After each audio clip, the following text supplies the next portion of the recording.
करें।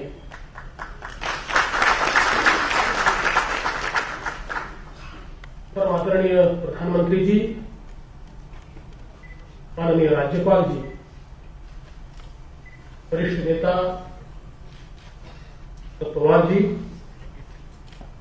मेरे सहयोगी गृह निर्माण मंत्री प्रकाश मेहता जी, सांस्कृतिक कार्य मंत्री विनोद तावड़े जी, माननीय वासुदेव कामत जी, सभागार में उपस्थित सभी क्षेत्र के दिग्गज बहनों और भाइयों, बॉम्बे आर्ट सोसाइटी को मैं बहुत बहुत बधाई देता हूं कि आज माननीय प्रधानमंत्री जी के हाथों से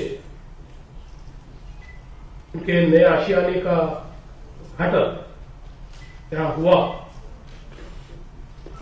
और मैं ऐसा मानता हूं कि मुंबई, जिसे लोग केवल आर्थिक राजधानी के रूप में देखते हैं, भारत की केवल आर्थिक राजधानी नहीं है, तो भारत की कला, साहित्य, थिएटर, सिनेमा, ऐसे सारे क्षेत्रों की राजधानी है। और इसलिए देश की इस राजधानी में, इस क्षेत्र की राजधानी में एक नया रत्न आज यहां सम्मिलित हुआ है। ये हम सभी के लिए बहुत ही हर्ष की बात है। 1857 में जेजे स्कूल की स्थापना के साथ मुंबई ने इस क्षेत्र में एक बड़ा दमदार कदम रखा और उसके बाद लगातार साहित्य के, कला के क्षेत्र में कार्य करने वाले जो लोग थे, उनको मुंबई ने हमेशा आदर का स्थान दिया। और मैं माननीय पवार जी का भी बहुत बहुत आभार व्यक्त करता हूं और अभिनंदन भी करता हूं कि उस समय बड़ी दूरदृष्टि दिखाते हुए उन्होंने ये जगह सोसाइटी को दी और उसी कारण से आज इतना अच्छा सर्कल हम यहां पर देख पा रहे हैं। कामत जी ने राज्य सरकार से अपेक्षा व्यक्त की है कि दलित कला अकादमी की शाखा राज्य में शुरू हो। तो मैं उनको आश्वस्त करना चाहता हूं कि निश्चित रूप से राज्य सरकार उसके लिए जगह देगी और हम इसको यहां शुरू करने के लिए पूर्ण रूप से प्रयास करेंगे। महाराष्ट्र ने हमेशा कला और साहित्य के क्षेत्र में अग्रणी स्थान रखा है। ये भी ध्यान में लाया गया कि जो हमारे कलाकार महाराष्ट्र सरकार की ओर से हम लोग प्रदर्शनी आयोजित करते हैं और उनमें जिनको पुरस्कार दिया जाता है, तो वैसे तो पुरस्कार की रकम मायने नहीं रखती, लेकिन फिर भी आज भी जो हमारे बाल कलाकार होते हैं उन्हें केवल 500 रुपए का पुरस्कार मिलता है और अन्य कलाकारों को 25,000 तक का पुरस्कार मिलता है। मैंने अभी हमारे सांस्कृतिक कार्य मंत्री से चर्चा की और हमने ये तय किया जो बाल कलाकार है उन्हें हम 10,000 रुपए का पुरस्कार देंगे और जो अन्य कलाकार है उनको हम 50,000 से लेकर तो 1 लाख तक का पुरस्कार देंगे। आज इस मौके पर मैं आपको आश्वस्त करना चाहता हूं, इस क्षेत्र में कार्य आप कर रहे हैं, सरकार का काम उसके पीछे मजबूती के साथ खड़ा होना है। तो मैं तो ऐसा मानता हूं कि हम विकास की प्रक्रिया की जब बात करते हैं उस समय भौतिक विकास के साथ साथ साहित्य का क्षेत्र हो, कला का क्षेत्र हो, इन सारे क्षेत्रों का विकास ये एक निर्देशांक होता है समाज की उन्नति का। और इसलिए उस निर्देशांक के ऊपर भी राज्य सरकार का पुरजोर ध्यान रहेगा। यही आज के मौके पर मैं आश्वस्त करता हूं। फिर एक बार बॉम्बे आर्ट सोसाइटी को बहुत बहुत शुभकामनाएं देता हूं और अपने शब्दों को विराम देता हूं। जय Hind.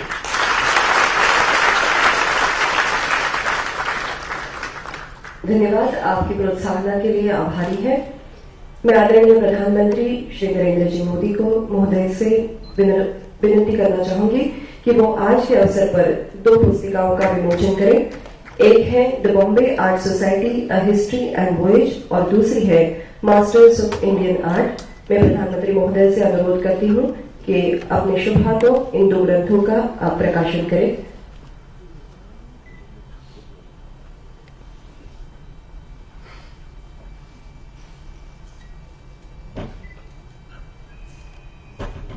The Bombay Art Society, A History and Voyage, and दूसरी मास्टर्स ऑफ इंडियन आर्ट। इन 2 ग्रंथों का प्रकाशन यहाँ पर आदरणीय प्रधानमंत्री मोदी जी के शुभागमन।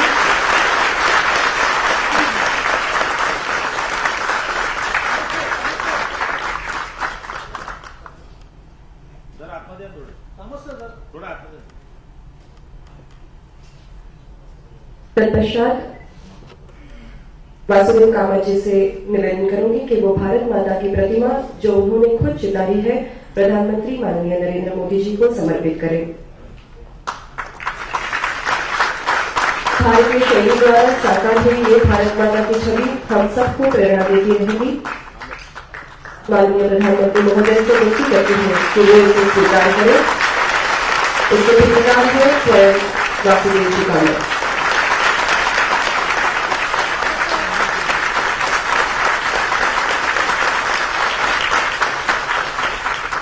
बॉम्बे आर्ट सोसाइटी की इस इमारत को साकार करने वाले इस प्रोजेक्ट के विकासक श्री अशोक जगदाय जी से विनती है कि वो सम्मान स्वीकार करने मंच पर आए।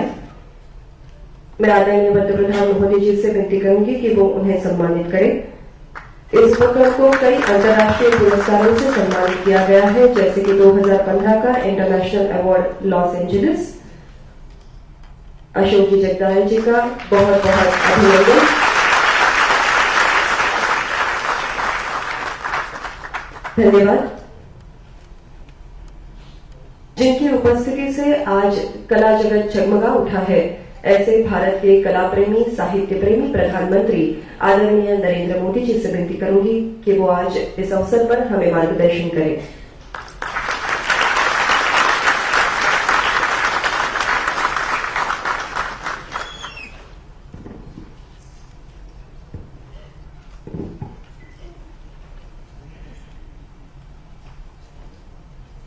महाराष्ट्र के राज्यपाल श्रीमान विद्यासागर राव, यहाँ के युवा मुख्यमंत्री श्रीमान देवेंद्र जी,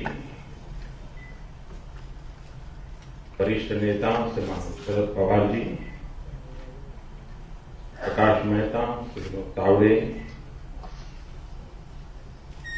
वासुदेव कामत,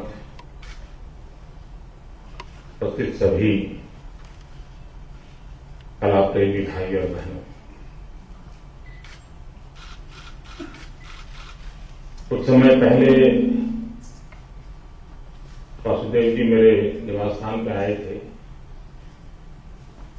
और बड़े हक से मुझे हुक्म करके गए थे, आपको आना पड़ेगा। और उसी का परिणाम है कि मैं आज आपके बीच में।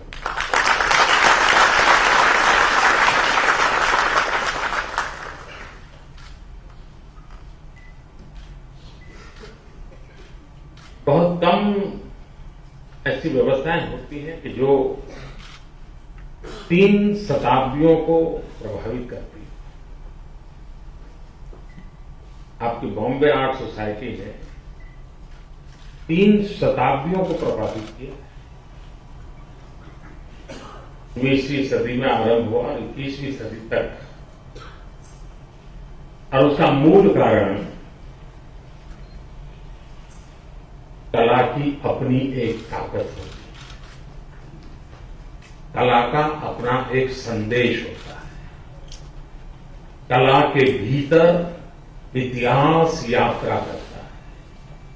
कला संवेदनाओं की अभिव्यक्ति होती है और तब जाकर के 3 शताब्दियों तक ये अपनी जगह बना। शायद हिंदुस्तान में और खास करके महाराष्ट्र और मुंबई में कोई रहीश घराना ऐसा नहीं होगा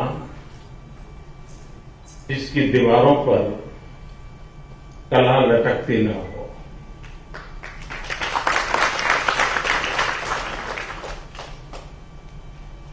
कोई रहीश घराना नहीं होगा, लेकिन ये दुर्दैव देखिए कि जहां कला का गर्भास्थान होता है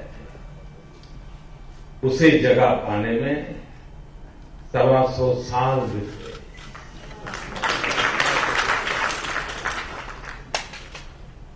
और इसलिए समाज के नाते ये सोचने की आवश्यकता है कि कलाकृति ये हमारे दीवारों की शोभा है, कि हमारे समाज की शक्ति है। अगर हम कलाकृति को हमारी दीवारों को सुशोभित करने का एक माध्यम ही सिर्फ मानते हैं तो शायद हम कला से सदियों दूर हैं, मीलों दूर है। और ये स्थिति बदलने के लिए एक अविरत शिक्षा, अविरत संस्कार आवश्यक होता है। यही देश ऐसा है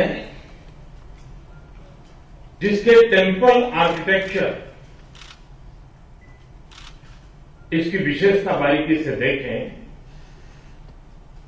कि जहां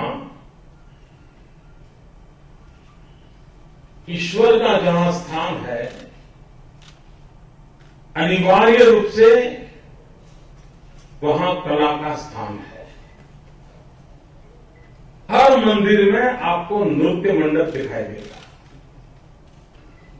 हर मंदिर में आपको कलाकृतियों के द्वारा इतिहास और परंपराओं को जीवित करता हुआ दिखाई देगा। ये इनबिल्ट व्यवस्था इस बात को द्योतक है कि हमारी सांस्कृतिक यात्रा में कला यात्रा की कितनी अहमियत है। अन्यथा ईश्वर के साथ साथ कला की यात्रा न होती। शायद दुनिया में कोई एक ऐसा चेहरा नहीं होगा कि जिसके इतने रूपों में कलाकारों ने उसकी साधना की हो। शायद गणेश जी एक ऐसे हैं कि जिसको हर कलाकार ने हाथ लगाया होगा, अपने तरीके से लगाया होगा, और शायद गणेश ही हैं कि जो अरबों अरबों रूपों में हमारे सामने प्रस्तुत है, अरबों अरबों रूपों में है। यानी किस प्रकार से कलाकार शुभ चीजों को पाता है, पनपाता है और उस पौधे को वटवृक्ष की तरह विकसित करता है। और उस अर्थ में यहां वासुदेव जी ने एक बात कही, लेकिन मैं उससे थोड़ा अलग मत रखता हूं। उन्होंने कहा कला राज्याश्रित जी नहीं, कला कभी राज्याश्रित नहीं होनी चाहिए। कला राज्य पुरस्कृत होनी चाहिए।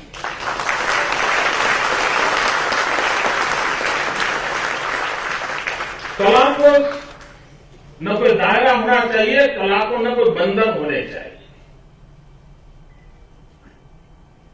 और राज्य की जिम्मेवारी है कि कला को पुरस्कृत करे। और मैं शरद जी को अभिनंदन करता हूं कि जमीन देने का फैसला किया उन्होंने जब वो मुख्यमंत्री। कला राज्य पुरस्कृत होनी चाहिए और कला समाज की शक्ति का हिस्सा होनी चाहिए, तभी जाकर के कला परिणामकारी होती है। आध्यात्मिक यात्रा से जो लोग जुड़े हुए हैं वे इस बात को सरल भाषा में शायद समझते होंगे कि शरीर की गतिविधि से पूर्व आध्यात्म मन और दिल में जगह प्राप्त करता है और उसके बाद वो शरीर के अभिव्यक्ति के रूप में, शरीर को एक साधन के रूप में उपयोग करता है।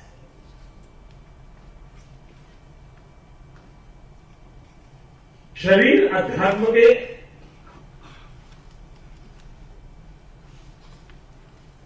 अनुभूति का माध्यम हो सकता है।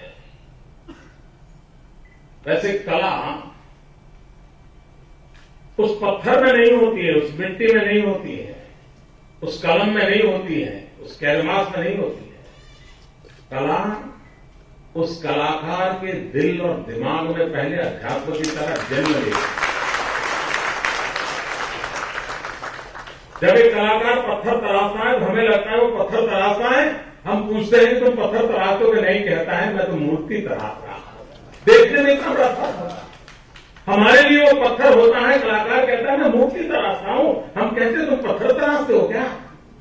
ये हमारी सामाजिक जो सोच है उसको हमें बदलाव लाना है और तब जाकर के कला जीवन का महात्म्य बढ़ेगा। हमारे यहां बच्चों को रटे रटाए कविताएं, ट्विंकल ट्विंकल लिटिल स्टार, आप किसी भी घर में जाओ तो छोटा बच्चा होकर ले आएगी मम्मी ऐसा बेटे गीत गाओ, और वो ट्विंकल ट्विंकल लिटिल स्टार करता है।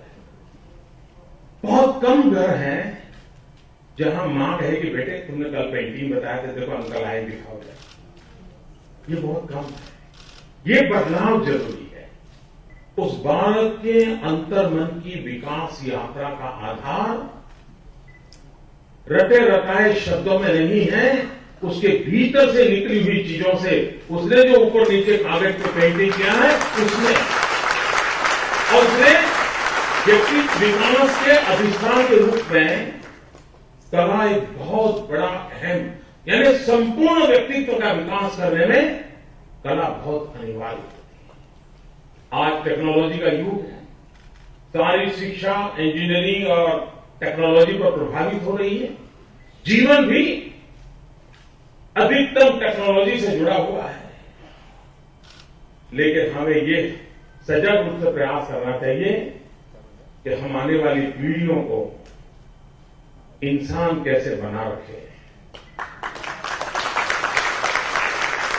डर लगता है कभी रोबोट तो नहीं हो जाएगा, इस स्विच को दबाए तो एक काम होगा, इस स्विच को ये दबाएगा तो एक काम हो जाएगा, और इसलिए उसके भीतर के इंसान को जीवित रखना है तो कला ही एक माध्यम है जो उसके जीवन को जीवित रखता है, उसके भीतर के इंसान को जीवित रखता है। और उस अर्थ में जब हम आर्ट कहते हैं ना, ART, A मीन्स है एजलेस, R है race, reason, religion less, T है टाइमलेस।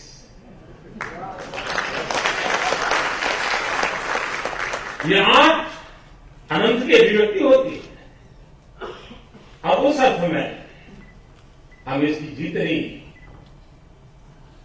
जिसके महात्म्य को स्वीकारें, उसको सजाएं। मैं स्कूलों से आग्रह करूंगा कि वो अपने टूर प्रोग्राम बनाते हैं तो उस टूर प्रोग्राम में साल में एक कार्यक्रम तो कम से कम आर्ट गैलरी देखने के लिए बनाए। बाकी सब देखने बीच देखने जाएंगे, आर्ट गैलरी देखने नहीं जाएंगे। उसी प्रकार से मैंने रेलवे डिपार्टमेंट को कहा है जो बीजी रेलवे प्लेटफॉर्म है और दो तरफ ट्रेन आती है, बीच में दूसरा खंभे होते हैं, मैंने कहा डिवाइडर के रूप में एक बढ़िया आर्ट गैलरी रेलवे प्लेटफॉर्म पर क्यों ना, और उस नगर के कलाकारों को, उभरते हुए कलाकारों को वहां जगह मिले, ऐसा कैसे हो सकता है, ताकि वहां आने वाला व्यक्ति उसको देखेगा, उस शहर का कलाकार होगा तो उसको अनुभव करेगा और उसको अवसर मिलेगा कोई चलो 15 दिन के बाद मेरी एक नई पेंटिंग वहां लगने का अवसर मिलने वाला है तो मैं और अच्छा काम करूं। अगले महीने मुझे मौका मिल सकता है, मैं और अच्छा काम करूं। हम अपनी व्यवस्थाओं को सहज कैसे बनाएं? अभी मैंने पिछली बार मन की बात में कहा था कि हमारे देश के रेलवे स्टेशनों पर कलाकार कुछ समय देकर के आज रेलवे स्टेशनों को रंग रूप बदल रहे हैं। ये सरकार की योजना नहीं थी, नई सरकार का कोई बजट है, ये अपनी मनमर्जी से कर रहे हैं और इसका इतना प्रभाव पैदा हो रहा है। एक प्रकार से वो संस्कार कर रहे हैं। स्वच्छता पर एक भाषण देने से ज्यादा एक कलाकार का पेंटिंग उसको स्वच्छ रखने के लिए प्रेरित कर रहा है। एक मेरे मन में, मैं नहीं जानता हूं, हमारे कलाकार मित्र यहां कहीं बैठे होंगे, इस प्रकार इसको लेंगे। आने वाले युग को ध्यान में रखते हुए हम हमारी जो कलाकृति है उसको डिजिटल दुनिया का एक हाइब्रिड डेवलपमेंट कर सकते हैं। जैसे कलाकार ने कृति तैयार की, उसको पहले विचार कैसे आया, वो कैसे कांटेक्ट पे पनपता गया, 3 महीने 6 महीने उसमें डूब गया, उस प्रोसेस का एक 3 या 4 मिनट का डिजिटल वर्जन कोई भी व्यक्ति जब उसकी कलाकृति देखता है तो साथ साथ इस प्रोसेस का डिजिटल वर्जन देखे और डिजिटल इफेक्ट देखे। आज मुश्किल क्या है कि बहुत कम लोगों होते, या तो भी कला का ज्ञानी साथ चाहिए, वो उसको समझाए कि देखो इसका मतलब ये होता है, लाल इसलिए लगाया है, पीला इसलिए लगाया, तो उसको लगता है यार इतना बर्डन क्या करो, अच्छा लगा चलो। ये बदलाव के लिए डिजिटल वर्ल्ड को इसके कॉम्बिनेशन के रूप में कैसे लाया जाए, मैं चाहूंगा कि जो सॉफ्टवेयर आईटी की दुनिया से जुड़े हुए लोग हैं उसमें रुचि लें और कलाकारों को नई ताकत, युग के अनुरूप नई ताकत ये कैसे दें, उस दिशा में प्रयास हो। फिर एक बार मैं महाराष्ट्र सरकार को, श्रीमान शरद राव जी को हृदय से बहुत बहुत अभिनंदन करता हूं, वासुदेव और उनकी पूरी टीम को बधाई देता हूं।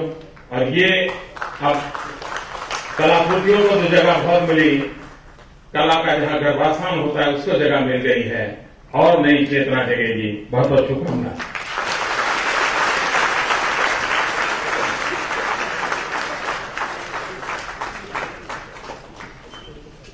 धन्यवाद।